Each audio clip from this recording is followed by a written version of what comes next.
काय सांगाल? काल आपल्यावर गंभीर आरोप झाले होते.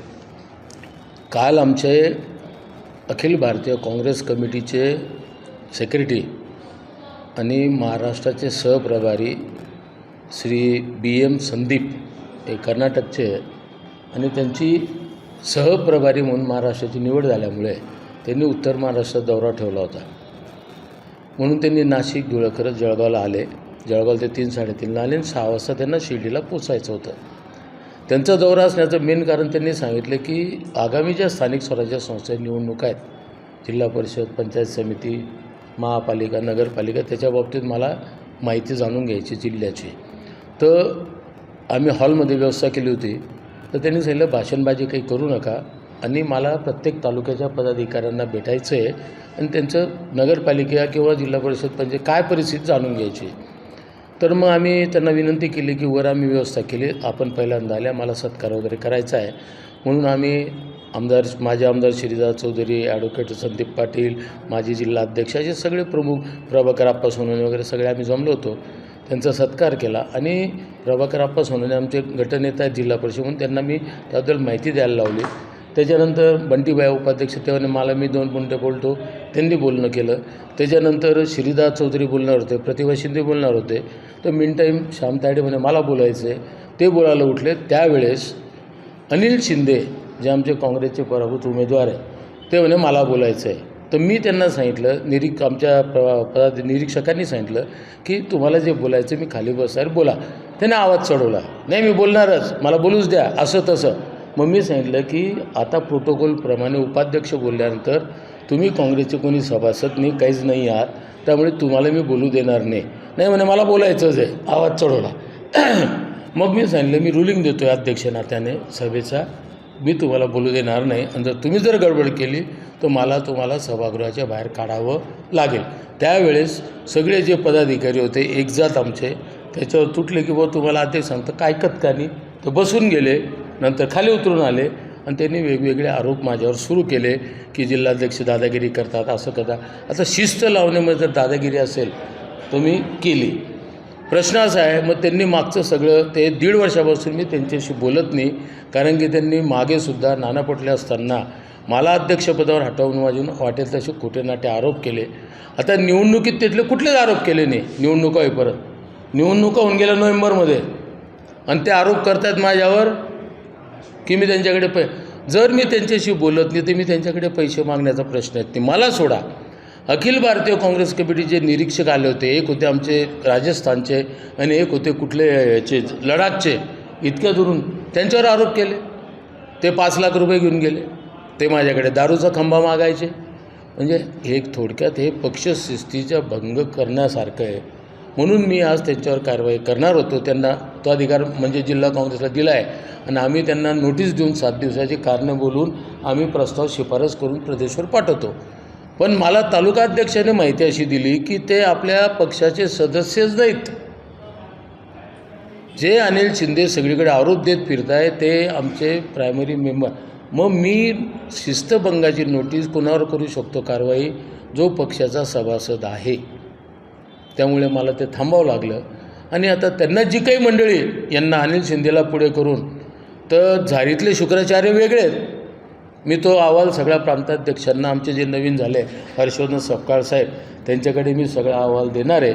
फक्त मी हे सांगायला सांगितलं की जे पेपरात बातम्या आल्या जिल्हाध्यक्ष विरुद्ध घमासान कार्यकर्ते बैठ धावून उठले, असं काही घडलेलं नाही.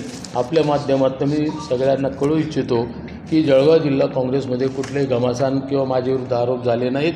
फक्त शिंदेने वैयक्तिक आरोप केले आणि काँग्रेसमध्ये जिल्हा जो झालं किंवा एकमेकाच्या अंगावर गेले असा प्रकार घडलेला नाही.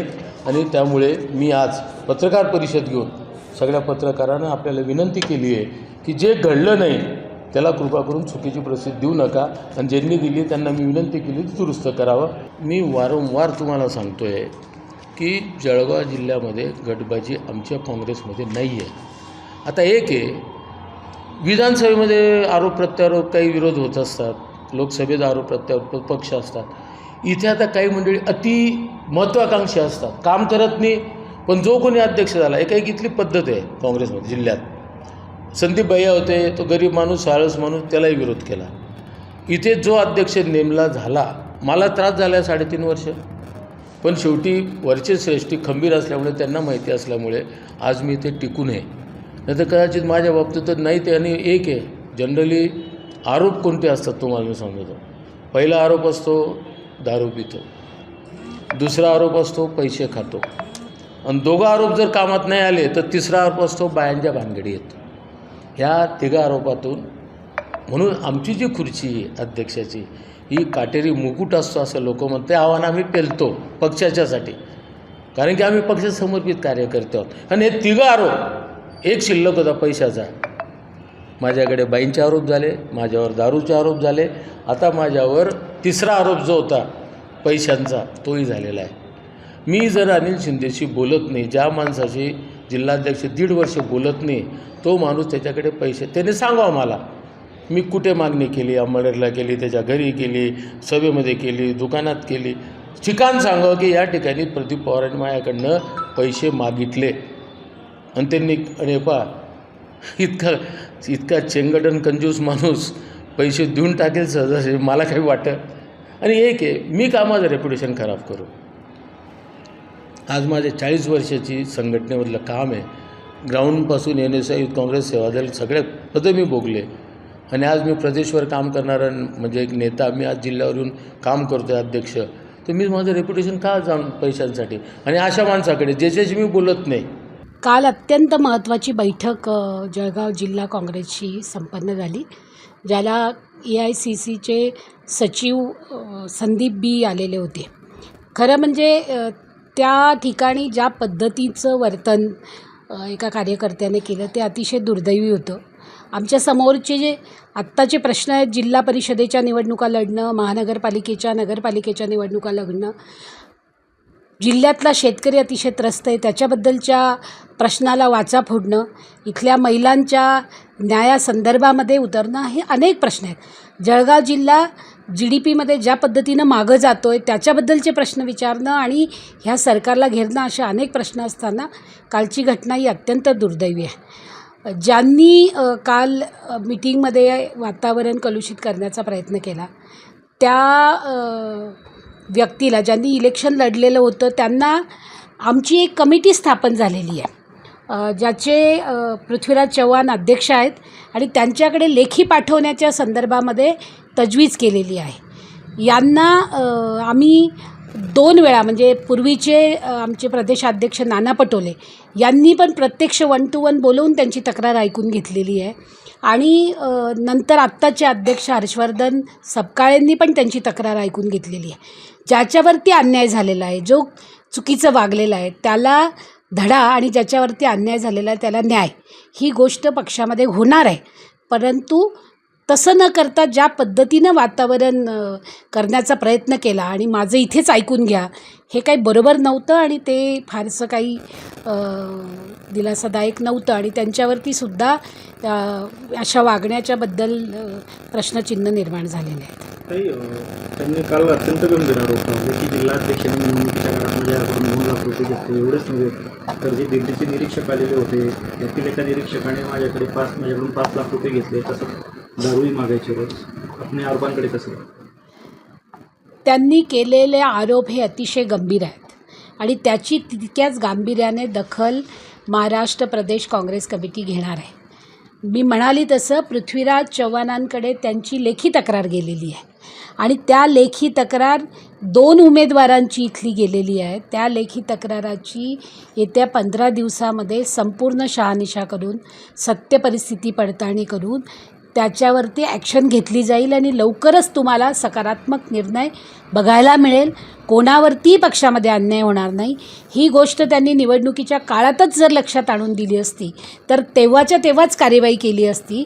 इलेक्शन झालं, निकाल आले आणि त्याच्यानंतर ते खूप उशिरा बोलले, पण तरीसुद्धा त्यांना बोलण्याचा, मांडण्याचा अधिकार आहे आणि तो त्यांना आम्ही न्याय देणार आहोत, पण पूर्ण सत्य पडताळणी करून.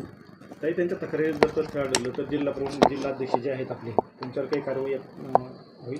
म्हणजे त्यांच्या तक्रारीमध्ये जर काही आढळलं तर कोणीही असू दे, अगदी मी सुद्धा असेल, त्या तक्रारी त्यांनी केलेली असेल तर त्या सगळ्यांवर त्याच्यावरती कार्यवाही होईल, मग ते कोणीही असू दे. मी एकदम शिस्तबद्ध आणि एक उच्च शिक्षित विद्याविभूषित कार्यकर्ता आहे. मला बोलू द्यायला पाहिजे होतं. मला जे अनुभव आले माझ्या, मी ती वस्तुस्थिती सांगणार होतो. त्याच्यात काही विपर्यास नव्हता.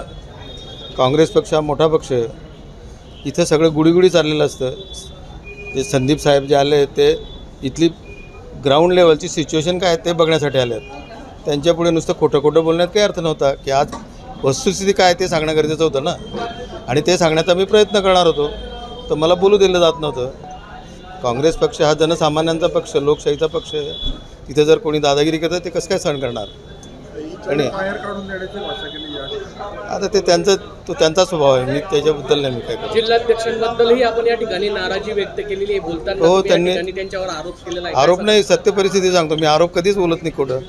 आणि माझ्या कार्यकाळात माझ्या इलेक्शनमध्ये एकदाही ते आले नाही. मला जे पक्ष निधी मिळाला त्यातनं 2 लाख रुपये त्यांनी घेतले. हां, त्यांनी त्याची माझ्याकडे पावती त्याची. म्हणजे त्यांना विचारा. मी नव्हतो, कारण मी पैशाचा व्यवहार मी बघत नव्हतो. मी प्रचार करत होतो. हो, माझ्याकडे आमचे प्रभारी आले. 3 केंद्राचे प्रभारी पाठवले. एका प्रभारीने माझ्याकडनं 5 लाख रुपये मागितले, घेऊन गेला माझे. असं जर काँग्रेसमध्ये चालत असेल, म्हणजे घरचं झालं थोडं, व्यायाम धाडलं घोडं. 3 निरीक्षक पाठवायची काही गरज नव्हती ना प्रत्येक मतदारसंघात. अंमळनेर असेल, भुसावळ असेल, पाठवायची तर मग ज्यांना माहिती आहे मतदारसंघाची ते पाठवायचे ना. तो जयपूरमधून येऊन इथं काय करणार तो माणूस? दररोज खंबा मागायचा माझ्याकडे. अशी परिस्थिती इतकी वाईट आहे. अतिशय वाईट वाटतं. म्हणजे मला पक्षाविरुद्ध माझं काहीच बोलणं नाही, पण ती जी माणसं आहेत ती वाईट येतो. आता काय मागणी राहील आपली तरी पक्षाची? काय नाही, लोकांनी चांगल्या लोकांना नेमावं. अजूनही काँग्रेसवर लोकांचं प्रेम आहे. मी सपकाळ साहेबांना भेटून आलो, सगळं व्यथा व्यक्त केली. 4 महिन्यापूर्वी मी माझा रिपोर्ट दिलेला आहे. 20 तारखेला इलेक्शन, 23ला संपतं, 28ला आमची अख्खी काँग्रेस कमिटी माझ्या विरुद्धच्या उमेदवाराचे मस्तपैकी फोटो काढतात आणि याच्यात टाकतात. कसं काय बाबा? आणि काँग्रेसचे कार्यकर्ते जर नेतेच प्रत्येकजण पैसे मागतात प्रचारासाठी, मग भाडोत्री माणसं नाही लावतायत काय? वाईट अनुभव होता माझा खूप. कोणी पैसे मागितले? नाव काय? कशाला नाव सांगणार हो? कशाला बदनाम करायचं कोणाला? सगळ्यांना माहिती आहे. म्हणजे हो, त्यांनी घेतलं ना. मी तर त्यांनी नाही म्हणावं, मी सांगतो इथं. मी तर सांगतो ना, तिथेही सांगून आलो मी प्रदेशवाल्यांना. आणि त्यांना विचारा, मला काय माहिती. मी तर त्या काळात इलेक्शन प्रचार माझ्याकडे ढुंकूनही पाहिलं नाही या माणसाने. 20-25 दिवसात जिवंत आहे, मेला आहे, प्रचाराचं काय आहे. तिथल्या कार्यकर्त्यांना तंबी दिली होती, मी आल्याशिवाय यांचा प्रचार करू नका. अजून बऱ्याच गोष्टी आहेत, पण त्या मला इथं सांगणं योग्य वाटत नाही. एबीपी माझा, उघडा डोळे बघा नीट.